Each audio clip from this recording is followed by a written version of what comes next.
Hi class, how are you today? That's radical. Wait, did I say that one already? All right, the learning target for today is to be able to simplify and divide higher order radicals. So we've been dealing with square roots, which are a type of radical, but now we're going to be dealing with higher roots, higher radicals. So cube root, fourth root, fifth root, so on. For the scale, you're a 3 if you can simplify and divide higher order radicals. You're a 2 if you can simplify higher order radicals. You're a 1 if you can simplify square roots. And you're a 0 if you cannot simplify square roots. Let's get started. All right, so before we go into simplifying, I've made a few lists. And you remember when I taught you how to simplify square roots, I gave you a list of perfect squares. Well, now I have a list of perfect cubes, perfect fourths, perfect fifths, so on. So we have 1 cubed, which is 1, 2 cubed, which is 8, 3 cubed, which is 27, 4 cubed, which is 64, 5 cubed, which is 125, and 6 cubed, which is 216. And it goes farther. It goes to infinity, of course. But these are the main ones you'll need to know. Perfect fourths, I have 1 to the 4th, which is 1, 2 to the 4th, which is 16, 3 to the 4th, which is 81, 4 to the 4th, which is 256, and 5 to the 4th, which is 625. You'll also notice that these are perfect squares. Perfect fourths is just something squared, squared. So 16 is 2 to the 4th, but it's also 4 squared. 81 is 3 to the 4th, but it's also 9 squared. And then we have perfect fifths. 1 to the 5th is 1, 2 to the 5th is 32, 3 to the 5th is 243, and 4 to the 5th is 1024. All right, and now let's simplify the radicals we have on the left here. So we have the cube root of 243. So we need to look at our list of perfect cubes and see what is the biggest perfect cube that can divide 243. That would be 27. So we're going to say cube root of 27 times, and then what's 243 divided by 27? That's 9. So the cube root of 9. And just like we did with simplifying square roots, we do the cube root of 27, which is 3, and then the cube root of 9 stays there. And this is our answer. So just like with the square roots, but this time we're looking at specifically perfect cubes. Then the fourth root of 64. So what's the biggest perfect fourth that we can divide out of 64? That would be 16. And what's 64 divided by 16? That's going to be 4. So we've got the fourth root of 16 times the fourth root of 4. And then the fourth root of 16 is 2. And then times the fourth root of 4. All right, and now a little bit more simplifying, but this time we've got some variables thrown in. So we're going to simplify the cube root of 625 r to the 8th. So first we're going to split these up, so we're just looking at the cube root of 625 and then we'll look at the cube root of r to the 8th. So for the cube root of 625, we need a perfect cube we can divide out of 625. That's going to be 125. And 625 divided by 125 is 5. And then r to the 8th. So how many r cubes are in r to the 8th? Well, there are 2 r cubes.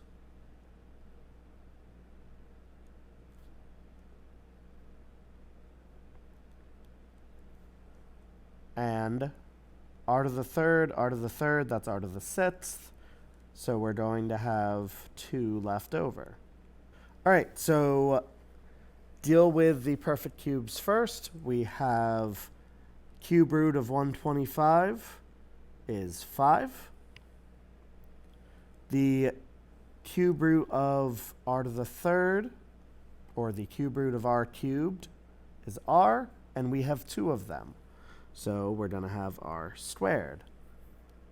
And then everything else is under the cube root, where we have 5 and r squared. And that's our answer. Very similar for this next one, but we're going to split up all 3 of these. So we've got the 4th root of 405, the 4th root of m to the 4th, and the 4th root of n to the 9th. And so what's a perfect cube what's a perfect fourth that we can divide out of 405? That's going to be 81. And 405 divided by 81 is 5. And then the 4th root of m to the 4th. So how many m to the 4ths are in m to the 4th? Well, just 1. So for right now, I'm just going to leave this as 4th root of m to the 4th. And then how many n to the 4ths are in n to the 9th? 2.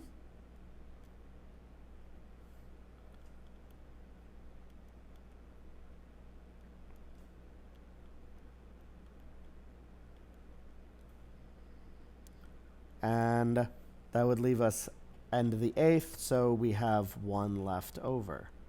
So the 4th root of n.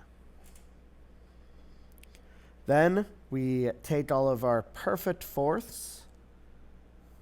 That'll give us 4th root of 81 is 3.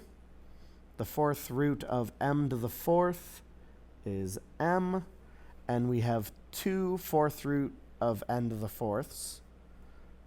So that's n times n, which is n squared. And then the 4th root, everything else is under the 4th root. That'll be 5n. And this is our answer. All right, and now for rationalizing the denominator. This is very similar to what we did with rationalizing the denominator with the square root.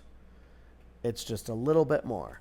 So for this one, when we had square roots, well, if you multiply something by itself, that's a perfect square. So we need to create a perfect cube. So if we multiply something by itself and then by itself, that will give us a perfect cube. So we're going to be multiplying the denominator twice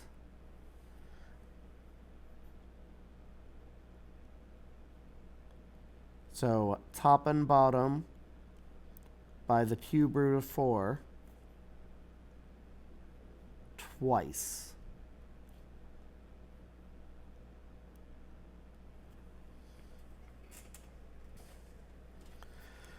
So when we multiply that out, that will give us on top the cube root of 3 times 4 is 12 times 4 is 48 over cube root of 4 times the cube root of 4 times the cube root of 4, or rather the cube root of 4 cubed, which just simplifies to 4. Now, from here, we need to see, can we bring this further? I'm going to bring this down here. Can we simplify the cube root of 48? Well, are there any perfect cubes we can divide out of 48? 8. So let's divide 8 out of 48. So we've got the cube root of 8 times the cube root. 48 divided by 8 is 6 over 4. And the cube root of 8 is 2 times the cube root of 6 over 4. And then we can reduce. 2 over 4 reduces to 1 over 2. So cube root of 6 over 2. And this is our answer. For this next one, at this point, you can probably guess what we're going to do. For the square root, we multiplied the denominator by itself. For the cube root, we multiplied the denominator by itself and then by itself. For the fourth root, we're going to multiply the denominator by itself, then by itself, then by itself. So we have on top and bottom, fourth root of 27, fourth root of 27,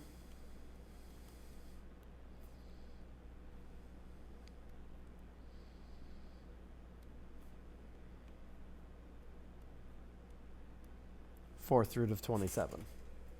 Now, on the bottom, that's going to be pretty easy. That's 27. Again, that's why we're doing it. It's just the fourth root to the fourth power, so both of those disappear to leave just the number underneath, 27. On the top, 2 times 27 times 27 times 27. I could take out a calculator and do that.